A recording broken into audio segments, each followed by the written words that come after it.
अस्सलाम वालेकुम dear CSS aspirants, कैसे हैं आप लोग। एक बहुत बड़ी न्यूज़ आपके साथ शेयर करना थी, स्पेशली सीएसएस 2026 के हवाले से। स्पीकर हैं सरदार अय्याज सादिक, उनकी ज़ेर सदारत जो इजलास हुआ उसके अंदर एक बड़ी इंपॉर्टेंट चीज़ हमें सामने देखने को मिली। जो पीएमएलएन से मेंबर हैं नौशीन इफ्तिखार, उन्होंने जो बिल पास किया सीएसएस अमेंडमेंट एक्ट 2025, उसमें यह था कि सबसे पहले जो नंबर ऑफ अटैम्प्ट थी उसको 3 से बढ़ा के 5 कर दिया गया, और जो मैक्सिमम एज लिमिट थी दैट इज़ आल्सो एक्सटेंडेड, और उसकी अर्लियर एज लिमिट जो 30 थी उसको जो एक्सटेंड कर गया 35 कर दिया गया, और मेरे ख्याल से एक बहुत बड़ा मूव है। अच्छा, इसके अंदर अगर हम फर्दर कॉन्स्टिट्यूशनल क्रिटिकलिटीज़ को देखते हैं तो उसके अंदर ये है कि फर्दर अब किसी भी हाउस का, जो पार्लियामेंट का हाउस है, अगर वहाँ से कोई बिल जो है स्टार्ट होता है या इनिशिएट होता है, उसको 2/3 मेजोरिटी से जब पास होना ज़रूरी है, जो कि नेशनल असम्बली से तो हो चुका है। अब ये फर्दर जाएगा सेनेट के अंदर, अगर सेनेट इसको 2/3 मेजोरिटी से अप्रूव कर लेती है, जो कि मोस्ट प्रोबेबली हो जाएगा क्योंकि उसमें कोई चांसेस नहीं है रेजिस्टेंस के, तो उसके बाद जो है प्रेसिडेंट के साइन के बाद जो है it would become part of the constitution. अच्छा स्टूडेंट्स, आपको तैयारी किस तरह से करनी है और अपनी जो है कामयाबी उसको लॉक किस तरह से करना है, या आपकी जो अटेम्प्ट है उसको क्रैक किस तरह से करना है, जो भी अपकमिंग एग्जाम्स हैं, मेरे ख्याल से एक बहुत बड़ा एक आपके पास एक अपॉर्चुनिटी है, क्योंकि नेक्स्ट अटेम्प्ट से जो है क्लस्टर बेस्ड के बारे में भी जो है बातें हो रही हैं, लेकिन अभी आपके पास जो चांस है उसको अपने किस तरह से इंश्योर करना है, तो उसमें एक इंटरेस्टिंग चीज़ मैं आपके सामने शेयर करता हूँ। जो 2024 के हमारे सामने जो रिजल्ट के स्टैटिस्टिक्स हैं, वो एक बहुत बड़ा मेरे ख्याल से एक हमारे सामने रिफ्लेक्टिव मिरर है सीखने के लिए। अगर हम उन रिजल्ट्स को क्रिटिकली एनालाइज करें तो उसमें हमें नज़र आता है कि जो टोटल कैंडिडेट्स थे जिन्होंने अप्लाई किया था, दैट वर 23,100 कैंडिडेट्स, और उसमें से जस्ट 15,602 कैंडिडेट्स जो थे इन्होंने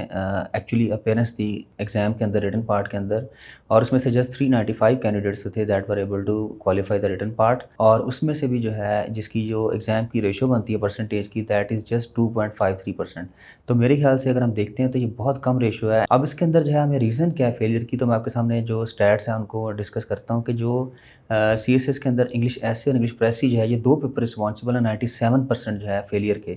और अलोन जो है इंग्लिश एसे का paper that is actually responsible for 92% failure of the students. अब इसको जो है इतनी बड़ी अमाउंट में जो फेलियर ऐसे की, इसकी वजह क्या है, उसमें मैंने जो एनालिसिस किया है स्टूडेंट्स को टीच करने के बाद, वो ये है कि स्टूडेंट्स जो है उस चीज़ को फॉलो नहीं करते जो एग्जामिनर चाह रहा था आपसे, या उसकी जो डिमांड है, बल्कि वो अपने ही तरीके से जैसे लिखने की कोशिश करते हैं। That is actually the big cause of failure, और उसको जो है ओवरकम करने के लिए जो मेरे नेक्स्ट लेक्चर्स आ रहे हैं उन पे जो है इंशाल्लाह ताला मैंने मैक्सिमम कोशिश की है कि स्टूडेंट्स को जो है हेल्प आउट की जाए इस सिलसिले में, ताकि एक मैक्सिमम नंबर ऑफ स्टूडेंट्स जो है उनको फेलियर से बचाया जा सके, क्योंकि आपकी बहुत ज़्यादा एफर्ट होती है। और सेकंडली ये है कि अब जो नेक्स्ट अटेम्प्ट आ रही है उसके लिए बड़ा आपके पास सूटेबल टाइम है, और इसमें जो हमारा अपकमिंग बैच है that would commence from 28 May. That is actually really very important, क्योंकि सिस्टम इंट्रोड्यूस कराया सीएसएस की तैयारी को लेके, that is really very interesting, और इसमें मेरी बड़ी कोशिश थी कि इंशाल्लाह ताला स्टूडेंट्स को, स्पेशली फीमेल्स को या जॉब होल्डर्स हैं, उनके लिए एक ऐसा सिस्टम जो डिवाइस किया जाए जो कि आसानी से घर बैठे तैयारी कर सकें, और अकेडमी के जो मल्टीपल टाइम आपको जो है एक्सपेंसेस हैं उनसे भी आप बच सकें। तो एक बहुत ज़्यादा ईजी और एक बहुत ज़्यादा अफोर्डेबल सिस्टम था, जिसके अंदर मेरा मोटो था वो ये था कि मैं सीएसएस को जो है मोस्ट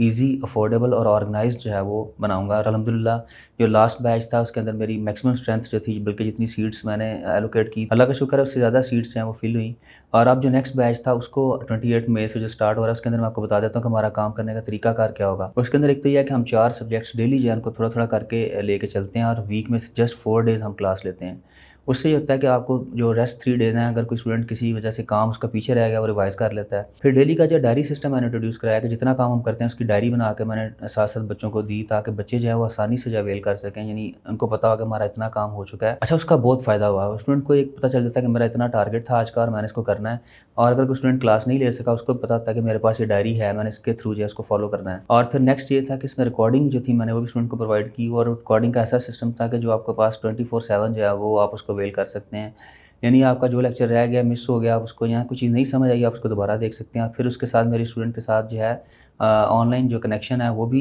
कायम था कि जब मर्ज़ी स्टूडेंट जो है क्वेश्चन कर सकते हैं जिस चीज़ के रिलेटेड, अगर उनको कोई प्रॉब्लम आ रही है। और उसके साथ-साथ नोट्स भी जो मैंने प्रोवाइड किए। तो ये एक बड़ा एक मेरे ख्याल से एक फ़ीज़िबल सिस्टम है। अगर आप इसको देखना चाहते हैं तो आप, मैं आपके साथ वीडियो का लिंक शेयर कर रहा हूँ, और जो नेक्स्ट स्टूडेंट अगर आप जॉइन करना चाहते हैं, जिस तरह आपके पास एक अपॉर्चुनिटी है, तो आपके लिए एक बेस्ट सिस्टम है। तो स्टूडेंट्स चैनल को सब्सक्राइब कर लीजिए, ताकि आप तक जो है फर्दर भी इंपॉर्टेंट चीज़ें पहुँचती रहें, और मेरे जो अपकमिंग लेक्चर्स हैं ऐसे राइटिंग के रिलेटेड, वो इंशाल्लाह ताला आपके लिए बहुत ज़्यादा हेल्पफुल होंगे। सो दुआ में याद रखिएगा। Thank you so much. Take care. अल्लाह हाफ़िज़।